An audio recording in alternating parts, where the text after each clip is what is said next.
കർത്താവായ യേശുക്രിസ്തുവിന്റെ മാധുര്യ നാമത്തിൽ ഈ ശബ്ദവേദിക്കുള്ളിൽ ഞങ്ങളെ ശ്രവിക്കുന്ന നല്ലവരായ മനുഷ്യസ്നേഹികളായ അലിമുക്ക് നിവാസികൾക്ക് ലോകരക്ഷിതാവായ യേശുക്രിസ്തുവിന്റെ നാമത്തിലുള്ള ഞങ്ങളുടെ എല്ലാവരുടെയും സ്നേഹം ഞങ്ങൾ പങ്കുവെക്കുകയാണ്.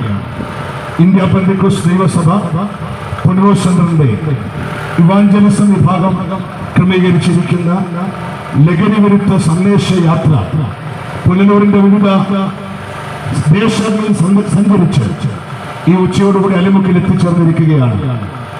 അല്പസമയം കടകളിലായും വാഹനങ്ങളിലായും മറ്റുമായിരിക്കുന്ന ഞങ്ങളുടെ പ്രിയപ്പെട്ട ദേശവാസികളായ നല്ലവരായ ഞങ്ങളുടെ സഹോദരങ്ങളുടെ ശ്രദ്ധ ഞങ്ങൾ ഇവിടേക്ക് ക്ഷണിക്കുകയാണ്. കാലം അതിന്റെ അന്ത്യത്തിലേക്ക് എത്തിക്കൊണ്ടിരിക്കുമ്പോൾ നാളെ എന്ത് സംഭവിക്കുമെന്ന് ശാസ്ത്രത്തിനോ ബുദ്ധി സ്ഥിരാകേന്ദ്രങ്ങൾക്കോ അറിവിൽ പാണ്ഡിത്യം നേടിയവർക്കോ വിദ്യാസമ്പന്നർക്കോ ലോക ഭരണ സ്ഥിരാകേന്ദ്രങ്ങളുടെ അത്യുച്ചകോടിയിൽ സിംഹാസനരുടെയായിരിക്കുന്നവർക്കോ ലോകത്തിന്റെ ഭാവി പ്രവചിക്കാൻ കഴിയാത്ത ഒരു കാലഘട്ടത്തിലൂടെ നാം എല്ലാവരും ഒരുമിച്ച് യാത്ര ചെയ്തു വരികയാണ്. ഇന്നത്തെ പ്രഭാതം പോലും തമസുഷസിനായി വഴിമാറുന്നതിന് മുമ്പേ അതിരാവിലെ വീട്ടിന്റെ പുറത്തേക്ക് വലിച്ചെറിഞ്ഞ പത്രക്കെട്ടുകളും പത്രത്താൽ എടുത്തുയർത്തിയ എല്ലാവരുടെയും ഹൃദയങ്ങളിൽ വേദന ഉളവാക്കുന്ന, എല്ലാവരുടെയും ഹൃദയങ്ങളിൽ മുറിവുളവാക്കുന്ന, എല്ലാവരുടെയും ഹൃദയങ്ങളിൽ ഏറ്റവും അധികം വേദന കരളലയിപ്പിക്കുന്ന ചിന്തകൾ ഉണർത്തിയ വാർത്ത മനുഷ്യരുടെ തിക്കും തിരക്കിലും മനുഷ്യരുടെ ഉന്തും കൊല്ലിൽപ്പെട്ട് ജീവൻ കൊലഞ്ഞുപോയ, സ്വപ്നങ്ങൾ പാതിവഴിയിൽ ഉടഞ്ഞുപോയ, ജീവിതത്തിന്റെ സ്വപ്നങ്ങളും പ്രതീക്ഷകളും വെച്ച് താലോലിച്ചു വളർത്തിയ കുടുംബങ്ങളെ വിദ്യാഭ്യാസ സ്ഥാപനത്തിലേക്ക് പറഞ്ഞയച്ചു വിട്ടെടുത്ത് ആഘോഷത്തിന്റെ തിരകളിൽ മനുഷ്യസാക്ഷികളെ മരയിപ്പിക്കത്തക്കവണ്ണം തുടുക്കവും ദുഃഖം തിരക്കും കൂട്ട നിമിത്തം ചില ജീവനുകളെ പൊലിഞ്ഞുപോയ വാർത്തകൾ വായിച്ചുകൊണ്ട് ഇന്നത്തെ പ്രഭാതങ്ങളെ സ്വാഗതം ചെയ്തവരാണ് എന്റെ ശബ്ദം കേൾക്കുന്നതിൽ ബഹുഭൂരിപക്ഷം പേരും. ഈ കാലഘട്ടത്തിൽ എവിടേക്ക് സൂക്ഷ്മമായി പരിശോധിച്ചു നോക്കിയാലും മനുഷ്യരെല്ലാവരും തന്നെ വളരെ തിരക്കിട്ട് യാത്ര ചെയ്യുന്നവരാണ്. വാക്കും ഭാഷണവും കൂടാതെ തന്റെ പ്രവർത്തികളിലൂടെ ഞങ്ങൾ വളരെ ബിസിയാണ്, ഞങ്ങൾ വളരെ തിരക്കാണെന്ന് വിളിച്ചറിയിക്കുന്നതിൽ അഭിമാനം കൊള്ളുന്ന ഒരു തലമുറയിലാണ് നാം ജീവിക്കുന്നത്. 1 മിനിറ്റോ 2 മിനിറ്റോ മാത്രം നിൽക്കേണ്ടി വരുന്ന ട്രാഫിക് സിഗ്നലിന്റെ മുമ്പിൽ ഇരച്ചു വരുന്ന വാഹനത്തിന്റെ അകത്തുനിന്ന് പുറപ്പെടുന്ന റോഡ് സിഗ്നലുകളിലൂടെ വിളിച്ചറിയിക്കുന്നത് ഞങ്ങൾ തിരക്കാണ്, ഞങ്ങൾക്കൊട്ടും സമയമില്ല. അപ്പോൾ തന്നെ വിരത്തുമ്പിൽ അടയാളപ്പെടുത്തിക്കൊണ്ട് അധികാര സ്ഥിരാകേന്ദ്രങ്ങളിലേക്ക് നാം ആനയിച്ചിരുത്തിയ അധികാര വികേന്ദ്രം നടത്തുന്ന നമ്മുടെ ഔന്നത്യങ്ങളിലൂടെ ഉന്നത സ്ഥാനം വഹിക്കുന്ന മന്ത്രിമാർ ചീറിപ്പാഞ്ഞു പോകുമ്പോൾ അവരും വാക്കും ഭാഷവും കൂടാതെ നമ്മളെ വിളിച്ചറിയിക്കുന്നത് ഞങ്ങളും തിരക്കാണ്. പെറ്റുപോറ്റു വളർത്തിയ മാതാപിതാക്കളെ വൃദ്ധസദനത്തിലേക്ക് തള്ളിയിട്ട് ജീവിതത്തിന്റെ ആഡംബരങ്ങളിൽ മുഴുകി വരുന്ന പുത്രൻ തലമുറ വാക്കും ഭാഷവും കൂടാതെ ഉലകത്തെ വിളിച്ചറിയിക്കുന്നു ഞങ്ങൾ ബിസിയാണ്. ഇരച്ചു പായുന്ന വാഹനങ്ങളിൽ 2 വീലറുകൾ സഞ്ചരിച്ചുകൊണ്ട് അതിവേഗത്തിൽ കാതടപ്പിക്കുമ്പോൾ യാത്ര ചെയ്യുന്ന യൗവനക്കാർ ലോകത്തോട് വിളിച്ചു പറയും ഞങ്ങൾക്ക് സമയമില്ല, ഞങ്ങൾക്ക് തിരക്കാണ്. ഈ യാത്ര എവിടേക്കാണ്? ഈ മനുഷ്യൻ അതിവേഗത്തിൽ കുതിച്ചുയരുന്ന മനുഷ്യൻ സത്യത്തിൽ യാത്ര ചെയ്തുകൊണ്ട് ചെന്നവസാനിക്കുന്ന എവിടാണെന്ന് ആരെങ്കിലും ചിന്തിച്ചിട്ടുണ്ടോ? ഒരു കാലഘട്ടത്തിൽ വെള്ളിത്തിരയിൽ മിന്നിത്തിളങ്ങിയ നിത്യഹരിത നായകൻ എന്ന് വിശേഷിപ്പിക്കുന്ന പ്രേം നസീർ മരണം കൊണ്ട് മാറ്റപ്പെട്ടപ്പോൾ സാഹിത്യ ലോകത്തെ കിരീടം വെച്ച രാജാവെന്ന് വിശേഷിപ്പിക്കുന്ന വൈക്കം മുഹമ്മദ് ബഷീർ ആ വാർത്താ മാധ്യമങ്ങളിലൂടെ വരമൊഴിയായി എഴുതി വെച്ചൊരു ചോദ്യമുണ്ട്. അനേക മഹാന്മാർ ലോകത്തുനിന്ന് കടന്നുപോയി, അനേക ഉന്നത സ്ഥാനം വഹിച്ചവർ ലോകത്തുനിന്ന് കടന്നുപോയി.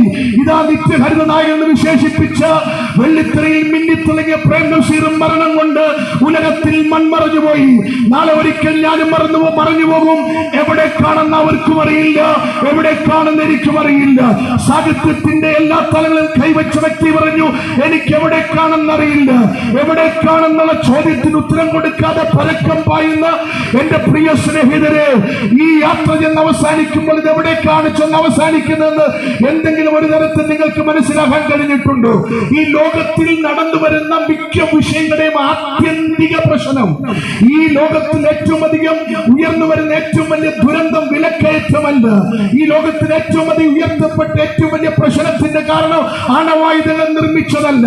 ലോകം ഏറ്റവും കൂടുതൽ അഭിമുഖീകരിക്കുന്ന, നമ്മുടെ സമൂഹം ഏറ്റവും കൂടുതൽ അഭിമുഖീകരിക്കുന്ന ഈ കാലഘട്ടത്തിലെ വിഷയം ഇസ്രായേൽ ഹമാസ് യുദ്ധമല്ല.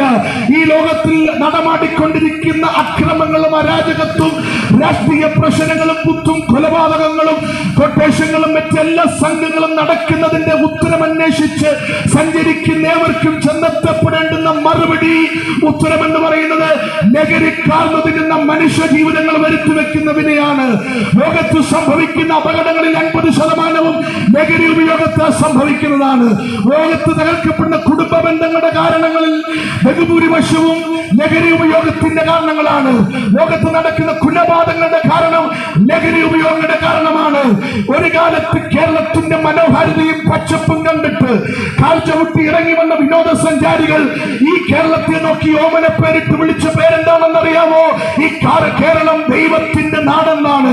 എന്നാൽ മനസ്സാക്ഷി മരവിച്ചു പോയിട്ടില്ലാത്ത ആർക്കെങ്കിലും നെഞ്ചും നെറ്റിയും വിടർത്തിക്കൊണ്ട് പ്രാഗൽഭ്യത്തോടെ എത്ര പേർക്ക് പറയാൻ കഴിയും ഇത് ദൈവത്തിന്റെ നാടാണോ? ഇതിൽ ദൈവത്വമുള്ള മനസ്സാക്ഷി മരവിച്ചു പോയവർ എത്ര പേരുണ്ടെന്നറിയാമോ? ദൈവത്തിന്റെ പേരിലും അസമാധാനമല്ലേ? ഇന്ന് പകൽക്കാലം കലാലയ ജീവിതത്തിന്റെ പഠിക്കൽ തിക്കും തിരക്കിലും പെട്ട് പൊലിഞ്ഞു പോയ ജീവിതങ്ങളുള്ളപ്പോൾ ഇന്നലകളിൽ മറക്കാൻ കഴിയാത്ത നിരവധി വാർത്തകളുണ്ട്. ഏറ്റവും കൂടുതൽ പേർ ജനങ്ങളുടെ തിക്കും തിരക്കിലും ജനങ്ങളുടെ ഉന്തും തള്ളിലും മരിച്ചുപോയത് മറ്റും മദ്യപാനശാലകളിലാണ്, ആരാധന സ്ഥലങ്ങളിലാണ്. സമാധാനം അന്വേഷിച്ച് ചെല്ലുന്നിടത്തു പോലും സമാധാനമില്ലാത്ത സ്ഥിതിയിലേക്ക് മാനവേദികളെ മരവിച്ചു പോകുന്ന ഒരു സാഹചര്യം.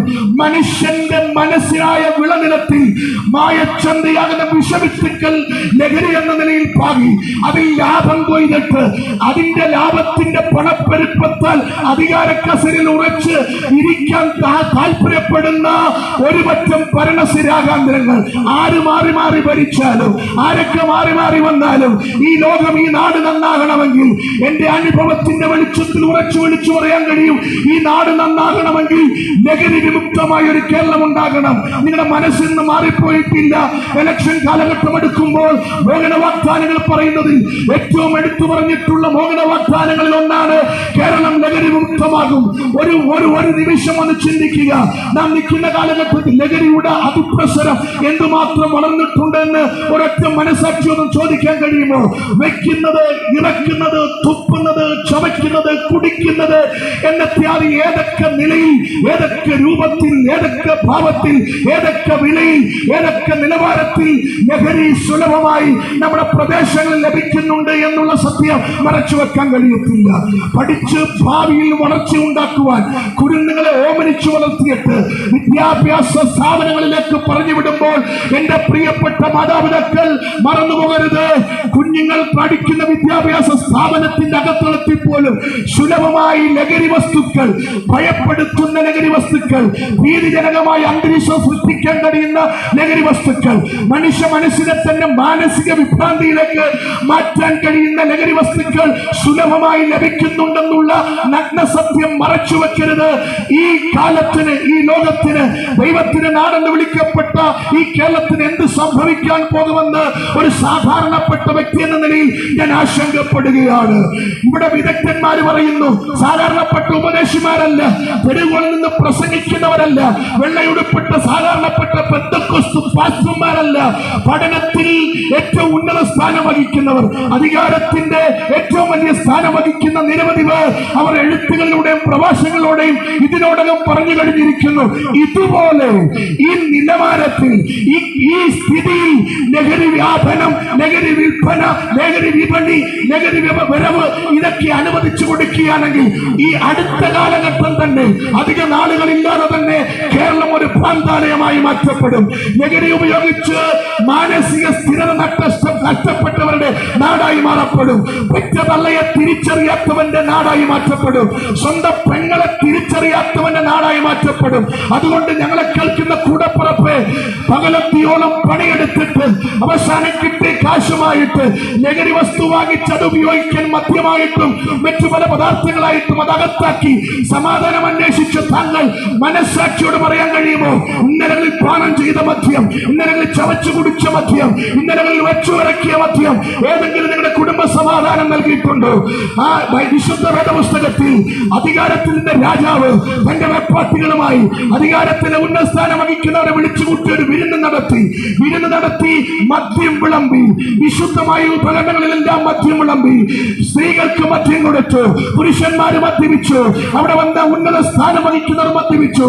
രാജ്യ അധികാരം മൊത്തം നടക്കുന്ന അരമനകളിൽ മദ്യപിച്ച് കൂത്താടി ആർപ്പാടി നൃത്തം ചെയ്തുകൊണ്ടിരിക്കുന്ന സമയത്ത് സ്വർഗത്തിന്റെ ഒരു കരം ആ ചുവരിലേക്ക് നീണ്ടു വന്നിട്ട് ഒരു ദൈവിക കരം ആ ചുവരിൽ എഴുതിയത് ഇങ്ങനെയാണ്: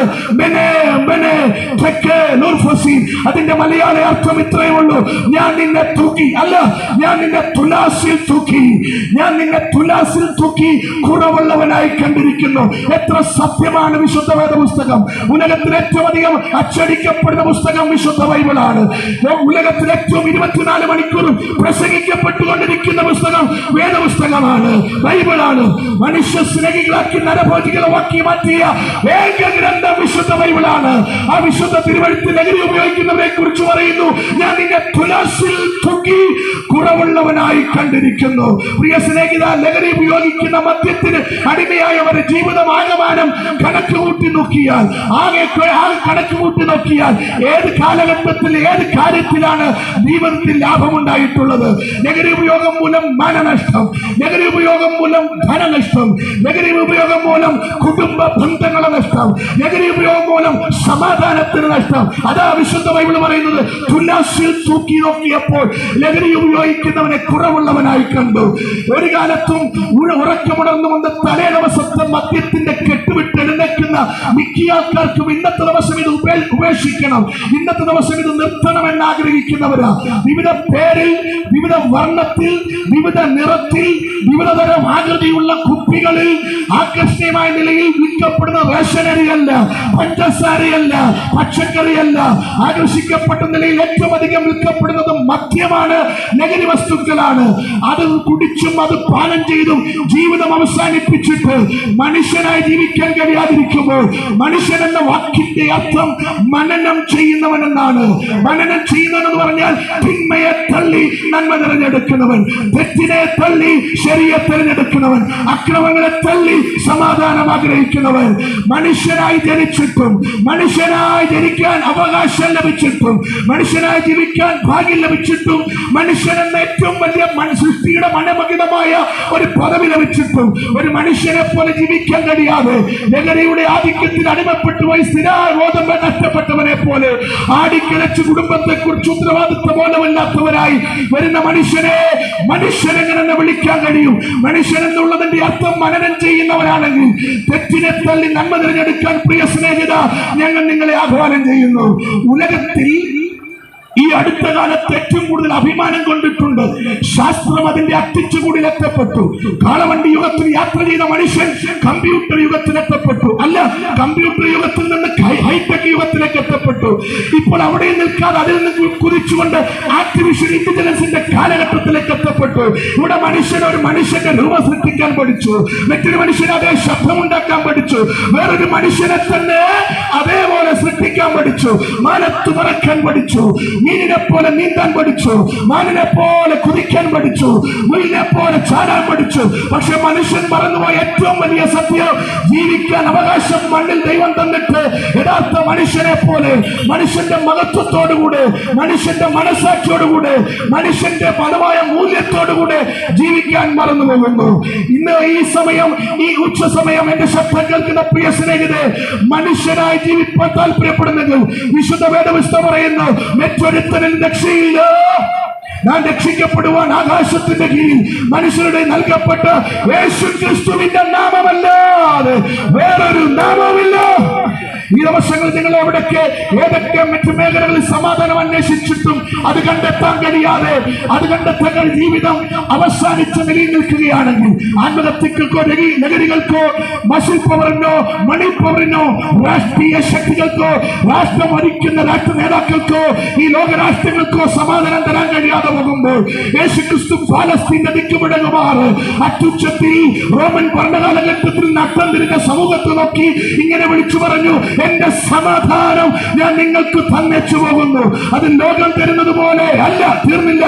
യേശു വീണ്ടും വിളിച്ചു പറഞ്ഞു, ഞാൻ തന്നെ വഴിയും ഞാൻ തന്നെ സത്യവും ഞാൻ തന്നെ ജീവനുമാകുന്നു. എന്താണ് വഴി? എന്താണ് വഴി എന്ന് ചോദിച്ച ചോദ്യത്തിന് ഒരുപാട് ഉത്തരമില്ല. അലിമുഖം എന്ന് പറയുന്ന ഒരു പ്രധാനപ്പെട്ട കേന്ദ്രവും പുനലൂർ എന്ന് പറയുന്ന ഒരു പ്രധാനപ്പെട്ട മറ്റൊരു കേന്ദ്രവും തമ്മിൽ ബന്ധിപ്പിക്കുന്ന എന്താണോ അതിന് പറയുന്ന പേരാണ് വഴി. അങ്ങനെയെങ്കിൽ പാപം ചെയ്ത് അകന്നുപോയ മനുഷ്യനും പരിപൂർണനായ പരിശുദ്ധനായ ദൈവത്തെ തമ്മിൽ ബന്ധിപ്പിക്കാൻ ഉലകത്തിലേക്ക് ദൈവമായിരുന്നവൻ മനുഷ്യവേഷമെടുത്തിറങ്ങി വന്ന ഏക വഴി, ഏക സത്യം, ഏക ജീവൻ അത് യേശുവല്ലാതെ മറ്റാരുമില്ല. വാർത്താ മാധ്യമങ്ങളിൽ ദൃഷ്ടി പതിപ്പിച്ചുകൊണ്ട് HD ദൃശ്യമികമുള്ള ദൃശ്യമാധ്യമങ്ങൾ കണ്ണിനത്തിരിക്കുമ്പോൾ നിങ്ങൾ കണ്ടിട്ട് ആവർത്തിച്ച് കണ്ടിട്ടുള്ള ഒരു ദൃശ്യമുണ്ട്. ഐക്യരാഷ്ട്ര സംഘടനയുടെ ഏറ്റവും ഉന്നത സ്ഥാനം വഹിക്കുന്ന രാജ്യത്തിന്റെ ഏറ്റവും വലിയ അധികാര കേന്ദ്രങ്ങളിൽ ഇരിക്കുന്നവർ തമ്മിൽ ഏതെങ്കിലും ഒരു രാജ്യത്ത് കൂടിക്കാഴ്ച നടത്തുമ്പോൾ അവരുടെ ഉച്ചകോടിയിൽ സംസാരിച്ചെല്ലാം തീർന്ന് ഒപ്പിട്ട് കഴിഞ്ഞിട്ട് ഇരുകൈകളിലും പിടിച്ചിട്ട് തമ്മിൽ കുലുക്കി മുഖത്തോട് മുഖം നോക്കി ഫോട്ടോ എടുക്കുന്ന ക്യാമറമാരെ നോക്കിയിട്ട് പുഞ്ചിരിച്ചിട്ട് ലോകത്തിന് തരുന്ന സന്ദേശം, ഞങ്ങൾ സമാധാന കരാറിൽ ഒപ്പിട്ടെന്ന.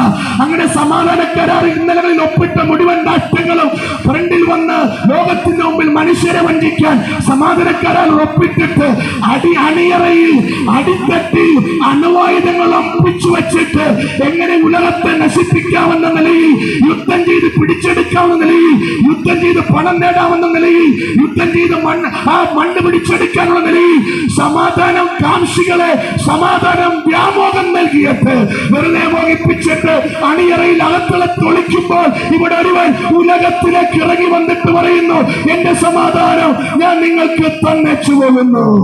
മദ്യത്തിന് തരാൻ കഴിയാത്ത, മയക്കുമരുന്ന് തരാൻ കഴിയാത്ത, മദ്യരാശിക്ക് തരാൻ കഴിയാത്ത ഒരു സമാധാനം ഞങ്ങൾ അനുഭവിച്ചിട്ടുണ്ട്. പ്രിയ കൂടപ്പുറപ്പ്, ഇന്നലകളിൽ ആത്മഹത്യയല്ലാതെ വേറെ പരിഹാരമില്ലെന്ന് ചിന്തിച്ച സ്ഥലത്ത് മദ്യത്തിനും മയക്കുമരുന്നിനും ആശ്വാസം കണ്ടെത്താൻ ആഗ്രഹിച്ച് അതിന്റെ പുറകെ ഓടിയ സ്ഥലത്ത് ആരാധന കേന്ദ്രങ്ങൾ മാറി മാറി സന്ദർശിച്ച സമയത്ത് അതിന്റെ അറുതിയിൽ ഞങ്ങൾ എത്തിക്കണ്ടെത്തിയ ഏറ്റവും വലിയ ഏറ്റവും അവസാനത്തെ ഉത്തരം, ഇനി മറ്റൊരു ഉത്തരമില്ല. ആ ഉത്തരത്തിന് ഒറ്റ പേരേ ഉള്ളൂ. ആ ഉത്തരം ഏകരക്ഷ യേശു ക്രിസ്തു എന്ന നാമം മാത്രമേ ഉള്ളൂ. ഈ സന്ദേശം അവസാനിക്കുന്നതിന് മുമ്പ് സെന്ററിന്റെ കൗൺസിലിംഗ് സെക്ഷനിൽ ഒരിക്കൽ വന്നു ചേർന്ന രോഗി വെളിപ്പെടുത്തിയ ഒരു സത്യം കൂടെ പറഞ്ഞെന്റെ വാക്കുകൾക്ക് ഞാൻ വിരാമം കുറിക്കട്ടെ. ഒരു കുഞ്ഞ് ജനിച്ചു. ആദ്യ അക്ഷരം പഠിപ്പിക്കാൻ, നിലത്തെഴുത്ത് പഠിപ്പിക്കാൻ, ആയെന്നെഴുതി പഠിപ്പിക്കാൻ, ഈ എന്നെഴുതി പഠിപ്പിക്കാൻ, തറയെന്നെഴുതി പഠിപ്പിക്കാൻ കുഞ്ഞിനെ പഠിപ്പിച്ചു വളർത്തണം എന്നുള്ള ആഗ്രഹത്തിൽ അമ്മ നിലത്തെഴുത്ത് സ്കൂളിൽ കൊണ്ടാക്കി. പകൽ പണിക്ക് പോയ അച്ഛൻ അവസാനം മധ്യ കിട്ടുന്ന വിവറേജിന് മുമ്പിൽ ക്യൂ നിന്ന് മണിക്കൂർ ബന്ധപ്പെട്ട് കിട്ടിയ മട്ടിക്കുപ്പി വാങ്ങിച്ചകത്താക്കി ബോധരഹിതനായി ഒട്ടും നടക്കാൻ വയ്യാത്തവരായി എന്തിയും വലിഞ്ഞും വലിഞ്ഞും എന്തിയും വീട്ടിലേക്ക് വന്നു. അതിനോടകം അദ്ദേഹത്തിന്റെ സമചിത്തത, അദ്ദേഹത്തിന്റെ സ്വയബോധം നഷ്ടപ്പെട്ടിരുന്നു. അവിടേക്ക് വന്നിട്ട് അന്നേ ദിവസം ആദ്യം പഠിപ്പുരയിൽ പഠിക്കാൻ പോയ ആ ഏക കുഞ്ഞിനെ പിഞ്ചുവയലിന്റെ അടുത്തേക്ക് ഇരുത്തിയിട്ട് കുഞ്ഞിനോട് പറഞ്ഞ് ആയെന്നെഴുതണോ. ആദ്യമായി സ്കൂളിൽ പോയ കുഞ്ഞിന് ആ എന്നെഴുതാൻ അറിയില്ല. എന്നിട്ട് പറഞ്ഞു, നിനക്ക് ആയിൽ അറിയില്ല, ഈ എന്നെഴുത്, പറയുന്നെഴുത്, പറയുന്നെഴുത്. കുഞ്ഞിന് എഴുതാൻ അറിയാൻ അറിയില്ല. ആദ്യമായി പോയതേ ഉള്ളൂ, ചെന്ന് ആദ്യമായി പങ്കെടുത്തതേ ഉള്ളൂ. പിഞ്ചു കുഞ്ഞ മണലിൽ വിരൽ കൊണ്ട് എഴുതാൻ അവൻ പഠിച്ചിട്ടില്ല. അവൻ എഴുതാൻ കഴിയാതെ നിന്നപ്പോൾ മദ്യത്തിന്റെ മദ്യാസക്തി മസ്തിഷ്കത്തിൽ തേരോട്ടം നടത്തിയ ആ മനുഷ്യൻ മാനസിക നിലവാരം തെറ്റിയിട്ട് ആ കുഞ്ഞിന് ജീവിച്ചാൽ തന്നെക്കാൾ ബുദ്ധിഹീനനായി പോകും. ആ കുഞ്ഞിന് ജീവിച്ചാൽ ഉലകത്തിൽ കൊള്ളാത്തവനായി പോകുമെന്ന് പറഞ്ഞ് കുഞ്ഞിന്റെ കഴുത്തിൽ പിടിമുറുക്കിയിട്ട് ആകാശത്തേക്ക് ഉയർത്തി കഴുത്ത് ധരിച്ചു കൊന്ന് ഈ ലോകത്തുന്നവനെ ഒരു പ്രയോജനമില്ലാത്തവനെ വേണ്ട എന്ന് ധരിച്ച് കൊല്ലാൻ ശ്രമിച്ച ഞരക്കത്തിന്റെ ശബ്ദം അങ്ങ് അടക്കളയിൽ പാചകത്തിൽ ഏർപ്പെട്ടിരുന്ന അമ്മയുടെ കാതിൽ തുളച്ചു കയറി. അമ്മയോടി വന്ന കരാളഹസ്തത്തിൽ നിന്ന് കുഞ്ഞിനെ പിടിപിടിപ്പിച്ച കഥ ഞാൻ ഇവിടെ പറഞ്ഞ് അവസാനിപ്പിക്കുമ്പോൾ ഒരു പിതാവും കുഞ്ഞിനെ കൊല്ലാൻ ആഗ്രഹിച്ചിട്ടില്ല. ഒരു പിതാവും മക്കളെ നശിപ്പിച്ചു നശിപ്പിക്കാൻ ആഗ്രഹിച്ചിട്ടില്ല. അവനെ അതിലേക്ക് എത്തിച്ച ഘടകം ലഹരിയാണ്. സ്വന്തം കാമുകനെ വേണ്ടി, സ്വന്തം കാമുകന്റെ കൂടെ ഒളിച്ചൂടാൻ വേണ്ടി, ലഹരി ഉപയോഗിക്കാൻ വേണ്ടി, കൂടെ ഉഭയസമ്മതത്തിൽ ഒരുമിച്ച് കൂടിയ ഭർത്താവിനെ തുണ്ടം തുണ്ടമായി വെട്ടിമുറുക്കി പ്ലാസ്റ്റിക് കവറിലാക്കി വിവിധ സ്ഥലങ്ങളിൽ കൊണ്ട് നിക്ഷേപിച്ച സ്ത്രീ ജനിച്ച നാടും ഈ കേരളമല്ലേ? സ്വന്തം അമ്മയെ തലക്കടിച്ചു കൊന്ന മകനും ഈ കേരളത്തിലല്ലേ ജനിച്ചത്? ഒരു കൂടെ ശ്രദ്ധിക്കണം, ഈ കേരളം ദൈവത്തിന്റെ നാടെന്ന് പറയുമ്പോൾ ഒറ്റ മണിക്കൂറും 1.5 മണിക്കൂർ കൊണ്ട് യാത്ര ചെയ്താൽ അലിമുക്കിൽ എത്തപ്പെടാവുന്ന സ്ഥലത്തല്ലേ ദൈവപ്രസാദത്തിന് വേണ്ടി മനുഷ്യനെ കൊന്ന നരകത്തിയായ ആദ്യത്തെ കേസ് ഫയൽ ചെയ്ത സ്ഥലവും ഈ കേരളമല്ലേ? ഇതെവിടേക്ക് പോയിക്കൊണ്ടിരിക്കുന്നു? ഈ നാട് എവിടെ ചെന്ന് അവസാനിക്കാനിരിക്കുന്നു? ചന്ദ്രനിൽ പോയി പാർക്കാനും ചുവയിൽ പോയി റെസ്റ്റോറന്റ് കെട്ടാനും റിയൽ എസ്റ്റേറ്റ് പണിയാൻ ചിന്തിക്കുന്ന ആൾക്കാരുണ്ടായിരിക്കാം. എന്നാൽ ജീവിതത്തിന് ഒരു അവസരം കിട്ടിയിട്ട് മനുഷ്യനെ പോലെ മനുഷ്യനായി ദൈവത്തെ അറിയിപ്പാൻ എത്ര പേർക്ക് ഈ ശബ്ദം കേട്ടുകൊണ്ടെന്ന് സമർപ്പിക്കാൻ കഴിയും? ഒരിക്കൽ കൂടെ അനുഭവത്തിന്റെ വെളിച്ചത്തിൽ പറഞ്ഞ സത്യത്തിലും ഈ തെരുവിന്റെ കോണിൽ നിന്നുകൊണ്ട് ഞങ്ങൾ ഉറച്ചു വിളിച്ചു പറയുന്നു, മറ്റൊരുത്തരും രക്ഷയില്ല, നാം രക്ഷിക്കപ്പെടുവാൻ ആകാശത്തിന്റെ കീഴിൽ മനുഷ്യരിൽ യേശുക്രിസ്തുവിന്റെ നാമമല്ലാതെ വേറൊരു നാമമില്ല. എന്റെ ശബ്ദം കേട്ട ഞങ്ങളെ ശ്രമിച്ച ഞങ്ങളുടെ കൂടപ്പിറപ്പ്, ഞങ്ങളുടെ പ്രിയ സഹോദര, ഞങ്ങളുടെ പ്രിയ സഹോദരി, കുഞ്ഞ യൗവനക്കാരെത്തി ഉലകത്തിൽ ലഭിക്കുന്ന ആർഭാടങ്ങളിൽ മതിച്ചു മതോമത്തനായി ഉലകത്തിൽ തന്നെ അവസാനിച്ചു പോകാതെ ഈ ഉലക ജീവിതത്തിന് ശേഷം ഒരു നിത്യമായ ഒരു സമാധാന ജീവിതമുണ്ടെന്ന് ഈ സമയം ഞങ്ങൾ പ്രഖ്യാപിക്കുന്നു. അതിലേക്കും യേശുക്രിസ്തുവിന്റെ നിത്യമായ രക്ഷയിലേക്ക്, ഉലകത്തിന്റെ ലഹരിയിൽ നിന്ന് മാറി ഒരു ആത്മീകമായ ആസ്വാദനത്തിലേക്ക് നിങ്ങളെ ഞങ്ങൾ സ്വാഗതം ചെയ്യുകയാണ്. അതിനായി നിങ്ങൾ യേശുക്രിസ്തുവിന്റെ നാമത്തിൽ സ്വാഗതം ചെയ്തുകൊണ്ട് ഈ നിമിഷം വരെ ഈ ശബ്ദം ശ്രമിച്ച എല്ലാവർക്കും ഞങ്ങളുടെ ഹൃദയത്തിന്റെ ഭാഷ നന്ദി അറിയിച്ചുകൊണ്ട് വാക്കിൽ നിന്ന് വിരമിച്ചു കൊള്ളുന്നു.